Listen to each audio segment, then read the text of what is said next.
नमस्कार दोस्तों, 11 अक्टूबर 2021 के डेली न्यूज एनालिसिस में आपका स्वागत है। देखते हैं आज कौन कौन सी न्यूज है। पहली न्यूज है, farmers in East India see little hope in protest. देखिए, एक्चुअली में यहाँ पे व्यू पॉइंट दिया हुआ है कि जो एग्रीकल्चर रिफॉर्म लॉज आए ना, जो 3 नए फार्म लॉज आए हैं, इनकी 1 साल की एनिवर्सरी हो रही है। अब इन फार्म लॉज के अगेंस्ट जो एजिटेशन है वो हरियाणा में है, पंजाब में है और आपका वेस्टर्न उत्तर प्रदेश में है। लेकिन जो हमारे ईस्टर्न राज्य हैं, बिहार हो गया, वेस्ट बंगाल हो गया, ओडिशा हो गया, वहां पे इन फार्म लॉज के अगेंस्ट ज्यादा एजिटेशन नहीं हो रहा है। इसकी वजह यहाँ पे ये बताई जा रही है कि इन स्टेट्स को पब्लिक डिस्ट्रीब्यूशन सिस्टम का उतना बेनिफिट नहीं मिला है। अब आप बोलोगे सर ये तो हमको पता ही है, इसमें नया क्या बता रहे हो। नया कुछ नहीं है, यहाँ पे बस कुछ नए स्टैटिस्टिक्स आए हैं न्यूज में, जिसके कंटेक्स्ट में ये बात की जा रही है। जो भी बेनिफिट्स पब्लिक डिस्ट्रीब्यूशन सिस्टम के जाने के यहाँ पे चांसेस थे फार्म लॉस के, ये बेनिफिट ज्यादा मिले ही नहीं है बिहार, वेस्ट बंगाल और उड़ीसा के लोगों को। इनफैक्ट वेस्ट बंगाल, बिहार और उड़ीसा के फार्मर्स को नुकसान हुआ है due to farmers of North West India. जैसे फॉर एग्जाम्पल यहाँ पे पब्लिक प्रोक्योरमेंट का डाटा देके रखा गया है।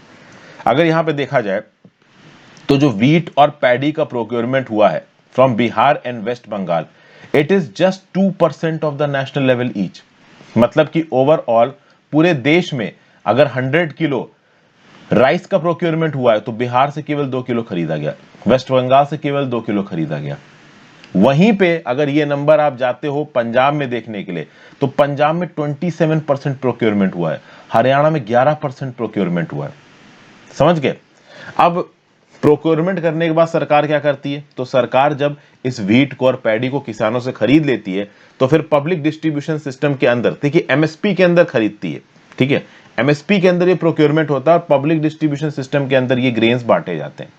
तो पब्लिक डिस्ट्रीब्यूशन सिस्टम के अंदर पंजाब और हरियाणा में केवल 2% एंड 1% ग्रेन्स को बांटा गया, लेकिन वेस्ट बंगाल में 7% ग्रेन्स को बांटा गया, बिहार में 10% ग्रेन्स को बांटा गया, उत्तर प्रदेश और तमिलनाडु में भी ज्यादा ग्रेन्स को बांटा गया। तो अब देखिए यहाँ पे क्या लिखा हुआ है, ओवरऑल एमएसपी के अंदर सबसे ज्यादा प्रोक्योरमेंट हो रहा है पंजाब से 27%, मध्य प्रदेश से 16%, हरियाणा से 11%। इसलिए आप देखोगे कि पंजाब में और हरियाणा में जो प्रोटेस्ट हैं वो बहुत ज्यादा है, और उत्तर प्रदेश में जो प्रोटेस्ट हो रहे हैं वो वेस्टर्न उत्तर प्रदेश में हो रहे हैं, क्योंकि इन स्टेट्स को ओवरऑल पीडीएस के बेनिफिट्स एमएसपी के बेनिफिट्स बहुत ज्यादा मिलते हैं। At the same point of time जब एलोकेशन की बात होती है तो पंजाब और हरियाणा जैसे स्टेट से जब क्रॉप को प्रोक्योर किया जाता है, उनको एलोकेट कहां किया जाता है, तो यूपी, बिहार, महाराष्ट्र जैसे राज्य में। यूपी में नेशनल फूड सिक्योरिटी एक्ट के अंदर पीडीएस का जो एलोकेशन है 17% है, बिहार में 10% है।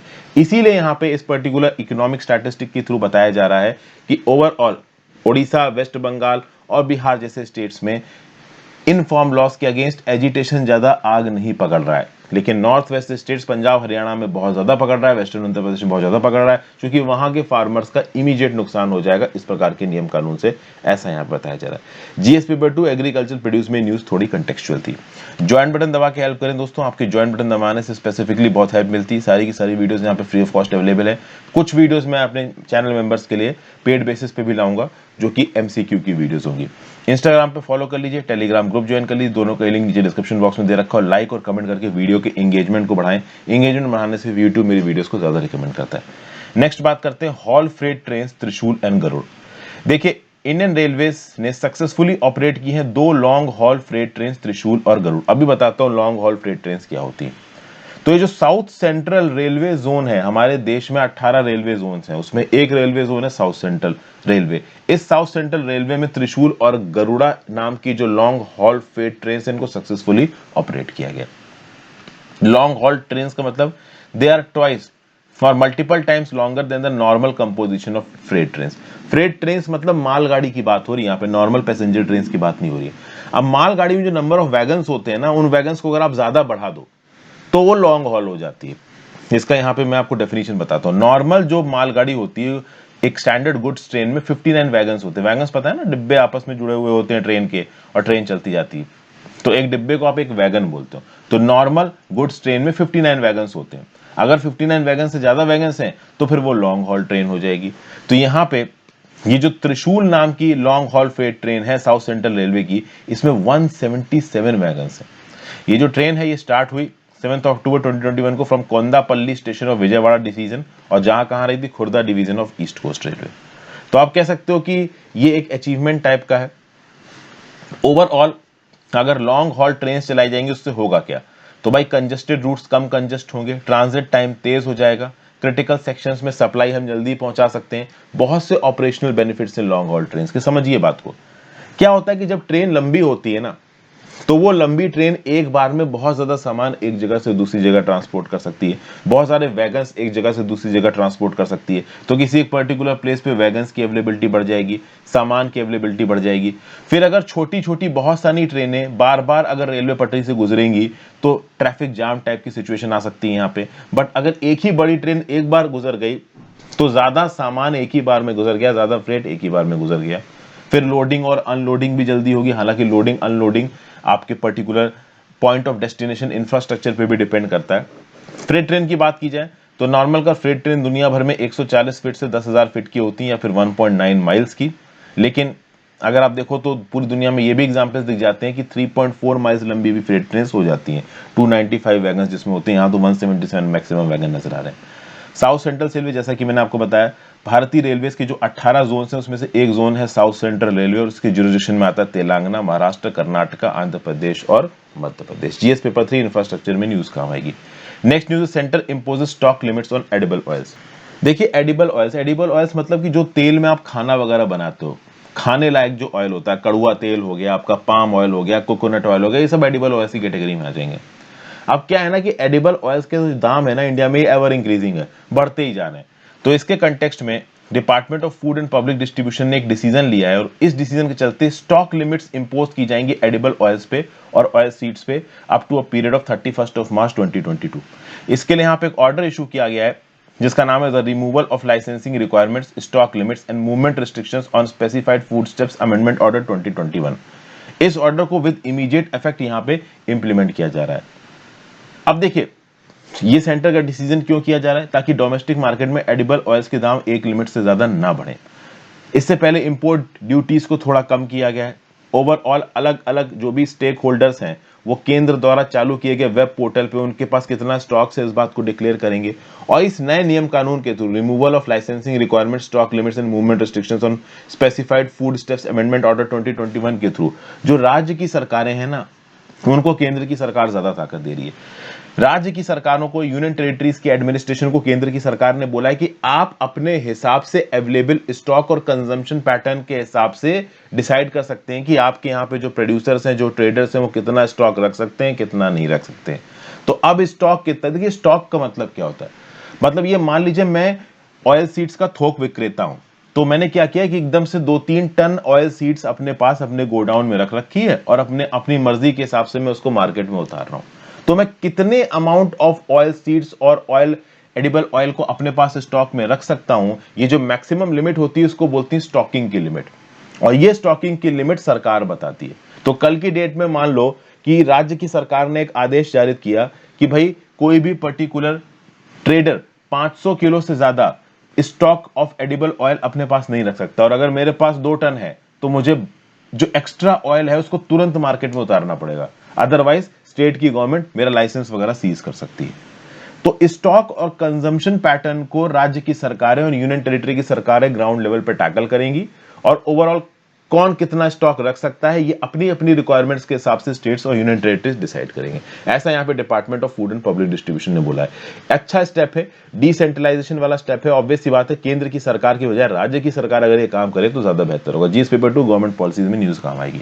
फिर ये news, India China hold 13 round of military talks, इसके ऊपर ऑलरेडी मैंने एक वीडियो आज बना दी है, कुछ घंटों बाद ही आपको ये वीडियो मिल जाएगी। तो 13वीं राउंड्स ऑफ टॉक हुई हैं on the Chinese side of Chushul Moldo border, और यहाँ पे इंडिया ने फोकस मारा है कि पेट्रोलिंग पॉइंट 15 पे डिसएंगेजमेंट को कर लीजिए। पेट्रोलिंग पॉइंट 17A पे डिसएंगेजमेंट 2-3 महीने पहले हो चुका है गोगरा पोस्ट पे, और इससे 30 किलोमीटर नॉर्थ में है आपका पेट्रोलिंग पॉइंट 15, यहाँ पे डिसएंगेजमेंट की बातचीत हो रही है। MM नरवाने साहब ने जो इंसिडेंट्स दिए हैं उसके बारे में, जो अभी रिसेंट स्टेटमेंट्स दिए हैं उसके बारे में भी मैंने आज की अपनी वीडियो में बात की। लगभग 3 से 4 मिनट की वीडियो है, जल्दी आपको इस वीडियो के बाद वो वीडियो मिल जाएगी। एक और बात, इस बार की जो टॉक्स हो रही है ना, इस पर्टिकुलर टॉक्स में ऑब्वियस ही बात है इंडिया ने 12 होती सेक्टर ऑफ उत्तराखंड और तवांग सेक्टर ऑफ अरुणाचल प्रदेश वाला मुद्दा भी उठाया होगा। पर देखिए टॉक्स बस एक फॉर्मेलिटी है, कुछ इससे कंक्रीट निकलेगा इस बात के चांसेस देखिए थोड़े कम है। ओवरऑल हैवी मिलिट्री का डिप्लॉयमेंट हो रखा है लाइन ऑफ एक्चुअल कंट्रोल में। लद्दाख में ही दोनों साइडों पे 50 से 60 हजार soldiers each of every army खड़े हुए हैं। जीएस पेपर 3 में न्यूज कंटेक्चुअल है, अगली न्यूज मिल जाएगी, उसमें देख लेना डिटेल में। नेक्स्ट न्यूज है heat wave occurrences increasing in India recent study. एक रीसेंट एनालिसिस की गई है Mahamana centre of excellence in climate change research के द्वारा at the Banaras Hindu university. और ये जो Mahamana centre for excellence in climate research in climate change research MCCCR जो है ना BHU का, ये department of science and technology के साथ कोलैबोरेशन में काम करता है, मिनिस्ट्री ऑफ अर्थ साइंसेज के साथ भी कोलैबोरेशन में काम करता है। और ओवरऑल ये स्टडी क्या पता करने की कोशिश कर रही है कि हमारे देश के कौन से हिस्सों में हीट वेव्स ज्यादा हैं और वो कितना नुकसान पहुंचा रही हैं। एक्चुअली में हीट वेव्स होती क्या है? Heat waves are prolonged episodes of extreme temperature over any region. किसी एक पर्टिकुलर रीजन के ऊपर एक्सट्रीम टेम्परेचर का कितने लंबे इंस्टेंसेस हैं, इसको बताता है आपका heat wave. Heat related stress के रिस्पेक्ट में हीट वेव एक इंपॉर्टेंट पैरामीटर है। और हीट वेव सिर्फ गर्मी पे डिपेंडेंट नहीं होते हैं, ह्यूमिडिटी भी बहुत हद तक इन हीट वेव्स को डिसाइड करती है। तो ये जो MCCCR की जो स्टडी है, किसने टेम्परेचर डाटा को उठाया है? प्री मानसून के लिए, सो मार्च से मई का डाटा, अर्ली समर मानसून जून से जुलाई का डाटा उठा रखा है। और इसको 65 साल का डाटा, मतलब 1951 से लेकर 2016 तक का डाटा उठाया गया है long term, monthly, seasonal, decadal trends को आइडेंटिफाई करने के लिए। और इससे यह पता चला है कि नॉर्थ वेस्टर्न इंडिया और साउदर्न इंडिया ज्यादा गर्म हो रहा है और नॉर्थ ईस्टर्न और south west region of the country थोड़े कम गर्म हो रहे हैं, कंपेरेटिवली ठंडे हो रहे हैं। अगर देखा जाए तो वेस्ट मध्य प्रदेश में सबसे ज्यादा हीट वेव्स के इंसिडेंसेस रहे हैं 0.8 इवेंट्स पर ईयर। एक स्पैटियो टेम्पोरल शिफ्ट देखने को मिल रहा है और 3 प्रोमिनेंट हीट वेव रीजन निकल के आ रहे हैं इंडिया के अंदर। एक है नॉर्थ वेस्टर्न, एक है सेंट्रल, एक है साउथ सेंट्रल इंडिया।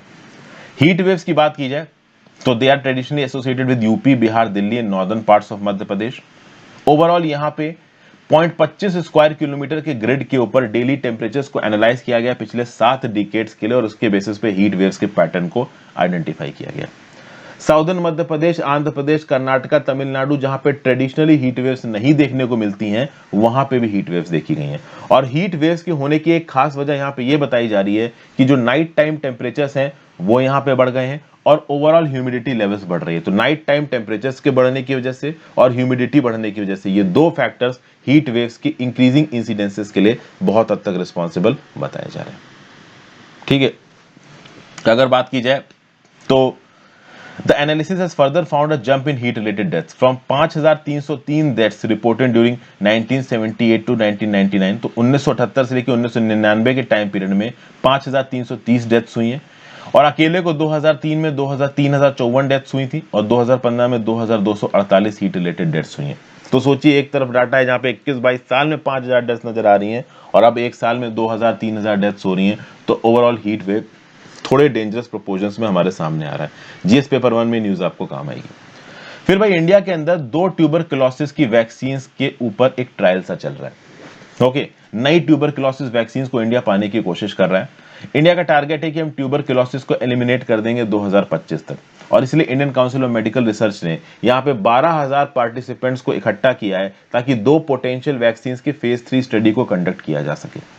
तो अगले 3 साल तक इन 12,000 कैंडिडेट्स के ऊपर 2 पोटेंशियल वैक्सीन को टेस्ट किया जाएगा। पहली वैक्सीन है to prevent the tuberculosis of the lung, जिसको बोला जाता है इम्यूवैक, IMMUVAC। तो ये जो इम्यूवैक नाम की वैक्सीन थी, इसको एक्चुअली में लेप्रोसी को ट्रीट करने के लिए बनाया गया था। इम्यूवैक को माइकोबैक्टीरियम इंडिकस प्राणी भी बोला जाता है। जिस प्रकार के एंटीजेंट्स इम्यूवैक बनाता है उससे लेप्रोसी बैक्टीरियम तो मरता ही है, टीबी बैक्टीरियम भी यहाँ पे मर जाता है। तो एक तो ये इम्यूवैक नाम की वैक्सीन का यहाँ पे ट्रायल चल रहा है। दूसरी है VPM-1002 वैक्सीन, जिसको आप रिकॉम्बिटेंट BCG वैक्सीन बोलते हो। This is the most widely used vaccine of the world. ये जो नई BCG वैक्सीन है, इसको जर्मनी में डेवलप किया गया है। ओवरऑल इसके कोड को इस प्रकार से एडिट किया गया है ताकि टीबी एंटीजेंस के अगेंस्ट इम्यून सिस्टम को ज्यादा स्ट्रॉन्ग कर सके। वैसे मैं आपको बता दूं कि इस VPM-1002 वैक्सीन को कोविड रिस्पॉन्स के लिए भी टेस्ट किया जा रहा है। तो ये जो BCG वैक्सीन है, एक्चुअली तो इसको 2-3 फॉर्म्स भी यहाँ पे इवॉल्व किए जा रहे हैं, प्लस कोविड रिस्पॉन्स के लिए भी यहाँ पे BCG वैक्सीन को टेस्ट किया जा रहा है। और खास बात यहाँ पे ये है कि जो BCG वैक्सीन है, ये वैसे टीबी इन द ब्रेन के अगेंस्ट ही बचाती है, लेकिन अगर आपको एक बार टीबी हो रखा है और आप ठीक हो गए तो फिर से आपको टीबी हो जाए, इसके अगेंस्ट नहीं बचाएगी BCG वैक्सीन। ठीक है ना। अगर आपको टीबी नहीं हुआ है फिर भी आपको नया टीबी हो जाए, मतलब देखिए जैसे फॉर एग्जांपल कोविड-19 की वैक्सीन है, तो अगर आपको कोविड-19 नहीं हुआ है, आपने वैक्सीन लगा ली, तो कोई गारंटी नहीं कि आपको कोविड-19 दोबारा नहीं होगा। हो सकता है आपका कोविड-19 हुआ हो, ठीक हो गया और फिर आपने वैक्सीन लगवाई, उसके बाद भी दोबारा आपको कोविड-19 हो सकता है। Same goes for BCG vaccine. Tuberculosis आपको हुआ है चाहे नहीं हुआ है, आपने वैक्सीन लगवा भी ली है तो भी आपको ट्यूबरकुलोसिस यहाँ पे हो सकता है।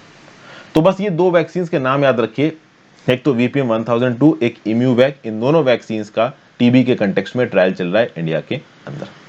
ठीक है, 2025 तक कोई एक पर्टिकुलर वैक्सीन में इंडिया स्टेक्स लेना चाहता है ताकि लंबे स्केल पे हम ट्यूबरकुलोसिस की प्रॉब्लम से लड़ सकें।